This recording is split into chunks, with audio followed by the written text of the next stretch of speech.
अस्सलाम वालेकुम students. Endoplasmic reticulum, आज हम इसको समझेंगे। जब हम किसी सेल को इलेक्ट्रॉन माइक्रोस्कोप में ऑब्जर्व करते हैं तो हमें सेल में एक साथ जुड़ी हुई नालियों का एक नेटवर्क दिखाई देता है जो साइटोप्लाज्म में फैली होती हैं। ये नालियाँ अमूमन प्लाज्मा मेम्ब्रेन के साथ अटैच होती हैं और न्यूक्लियर मेम्ब्रेन के साथ भी इन कॉन्टैक्ट होती हैं। नालियों का ये पूरा निज़ाम एंडोप्लाज्मिक रेटिकुलम कहलाता है। इनकी मेम्ब्रेन्स अपीयरेंस में हर सेल के अंदर मुख्तलिफ हो सकती हैं। इन चैनल्स के अंदर, इन नालियों के अंदर जो मवाद है वो साइटोप्लाज्मिक मटेरियल से सेपरेटेड होता है, अलग होता है ख़ास मेम्ब्रेन्स की मदद से, जो कि स्फेरिकल या ट्यूबुलर मेम्ब्रेन होती हैं और सिस्टर्नी कहलाती हैं। सादा अल्फाज में हम ये कह सकते हैं कि ये नालियाँ जिनका निज़ाम एंडोप्लाज्मिक रेटिकुलम कहलाता है, इन नालियों को इंडिविजुअली सिस्टर्नी का नाम दिया जा सकता है। एंडोप्लाज्मिक रेटिकुलम दो हालतों में पाया जाता है, रफ़ और स्मूथ। रफ़ एंडोप्लाज्मिक रेटिकुलम को RER कहा जाता है। इसके ऊपर ग्रैन्युलर राइबोसोम्स की मौजूदगी की वजह से ये रफ़ दिखाई देता है, तो रफ़ कहलाता है। और राइबोसोम की मौजूदगी की वजह से प्रोटीन बनाने में मदद देता है। प्रोटीन बनने के बाद या तो साइटोप्लाज्म में स्टोर हो जाती हैं या इन चैनल्स की मदद से, इन नालियों की मदद से सेल से बाहर एक्सपोर्ट कर दी जाती हैं।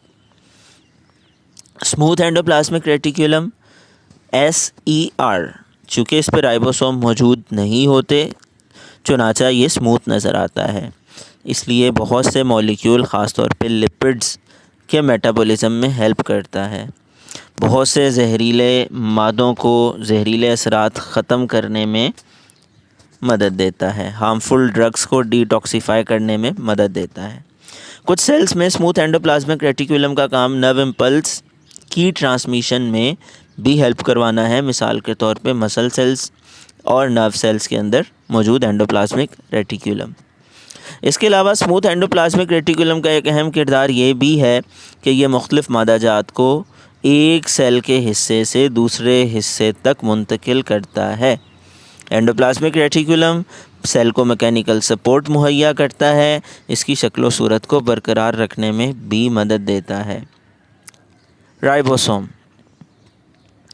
स्टूडेंट्स, सेल के अंदर छोटे छोटे ग्रैन्युलर दानादार स्ट्रक्चर्स, साख़तें मौजूद होती हैं जिनको हम राइबोसोम का नाम देते हैं। पेलेडे 1955 में पहला इंसान था जिसने इसको स्टडी किया। यूकेरियोट्स के राइबोसोम बराबर मिक़दार में RNA और प्रोटीन पर मुश्तमिल होते हैं, इसलिए ये राइबो न्यूक्लियो प्रोटीन पार्टिकल्स कहलाते हैं। राइबोसोम में मौजूद RNA को राइबोसोमल RNA कहा जाता है। राइबोसोम दो हालतों में मौजूद होता है, या तो साइटोप्लाज्म में आज़ादाना फैला होता है या RER रफ़ एंडोप्लाज्मिक रेटिकुलम के साथ छोटे छोटे दानों की सूरत में ग्रैन्युलर फॉर्म में मौजूद होता है। हर यूकेरियोटिक राइबोसोम के दो सब यूनिट हैं। जो बड़ा सब यूनिट है वो 60S होता है। 60S में जो S है वो एक यूनिट है जिसे स्वेडबर्ग यूनिट कहा जाता है। अल्ट्रा सेंट्रीफ्यूगेशन में ये यूनिट इस्तेमाल होता है और ये साइज़ की इंडिकेशन के लिए है। जबकि छोटा सब यूनिट 40S का होता है। ये दोनों सब यूनिट आपस में एक दूसरे के साथ अटैच होते हैं और 80S पार्टिकल बनाते हैं और इस अटैचमेंट को मैग्नीशियम आयंस कंट्रोल करते हैं। स्टूडेंट्स, राइबोसोम्स मैसेंजर RNA के साथ स्मॉलर राइबोसोमल सब यूनिट के ज़रिए अटैच होते हैं और राइबोसोम का एक ग्रुप जो कि मैसेंजर RNA के साथ अटैच होता है पॉलीसोम कहलाता है। ये इंपॉर्टेंट शॉर्ट क्वेश्चन है, व्हाट इज़ पॉलीसोम।